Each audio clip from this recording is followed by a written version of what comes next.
porque eu quero agora saber do André Razenha o que ele acha do Batman feito pelo Robert Pattinson com uma mulher gato negra. Enfim, você diria que o atual Cavaleiro das Trevas, né? Ele redime, né, esse primeiro Batman, né, os primeiros Batmans da Era Muda ainda, né, foi o primeiro filme seriado, né? Acho que redime em parte, mas a gente teve a Eartha Kitt nos anos 60, né, que foi a primeira mulher gato negra.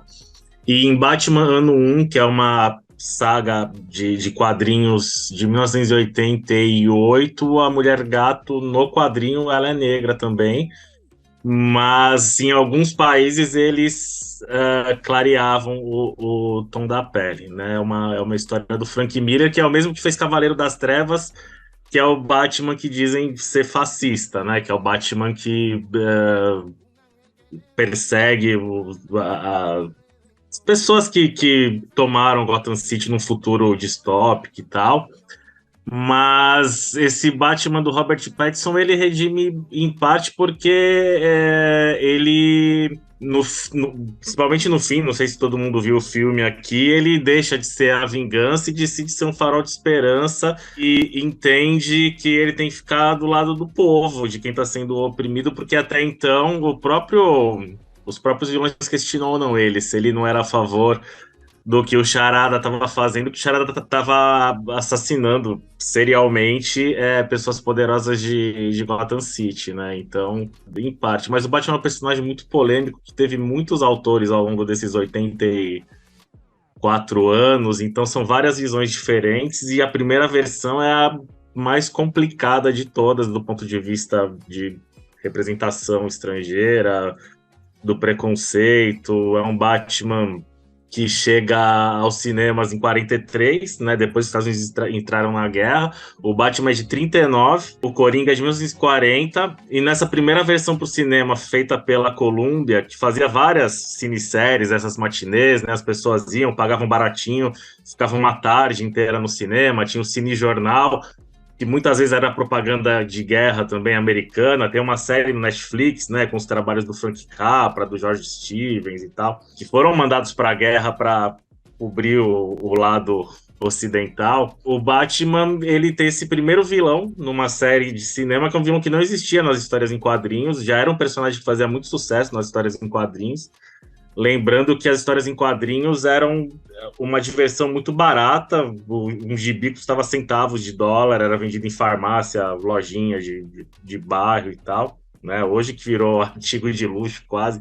História em quadrinho aqui no Brasil hoje é de 50, 60 reais para mais. Eles criam esse vilão japonês que não existia nos gibis, que é feito por um ator branco, né? Então já tem o uso da yellow face ali, e com todas as características exageradas. Os Estados Unidos tinham entrado na guerra, já havia essa propaganda de guerra nos quadrinhos e em animações, como por exemplo o Superman dos Irmãos Fleischer, que é a primeira versão do Superman para cinema, numa cinesérie de 17 episódios, também muito à frente da época, até sofisticada do ponto de vista orçamentário, com muitos alternância de ângulo de câmera, personagens em cena que as animações não tinham até então, né, para esse tipo de produção. Eram vários curtas-metragens, e a partir do episódio 9 o Superman enfrenta vilões japoneses, também super caricatos e tal, e no Batman é o J. Carrol Naish que faz o Dr. Tito Daka, que é um cara que tem um covil num subterrâneo, num parque de diversões, e na cinesérie chamada Casa dos Horrores Japoneses, assim, então a pessoa entra num barquinho, vai indo tipo aqueles brinquedos do Play Center, num túnel, na água, e chega nessa base subterrânea, entra, se depara com um Buda gigante, né? Como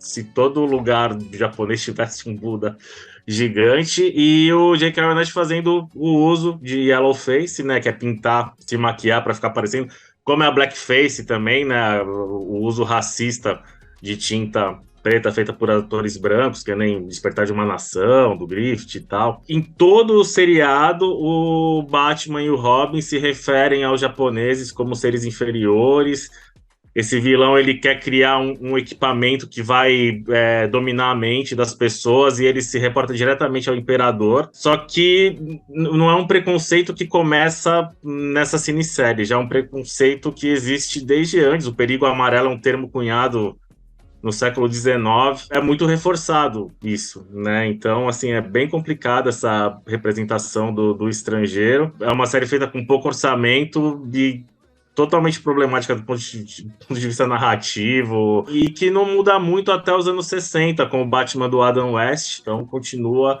essa visão completamente caricata e aí a gente entra na questão da xenofobia, né? De como os americanos com seus filmes e séries, olham e vendem essa visão para o público no mundo inteiro dos estrangeiros, né? Isso vai até recentemente com a série Jack Ryan, que tem no Prime da Amazon, a segunda temporada, os vilões são venezuelanos.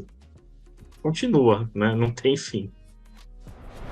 Obrigada pela sua audiência. Se gostou do conteúdo e puder ajudar, se inscreva em nosso canal e compartilhe com amigas e amigos. Em breve teremos novas edições da Sessão Politeama e mais vídeos publicados por aqui. Até lá!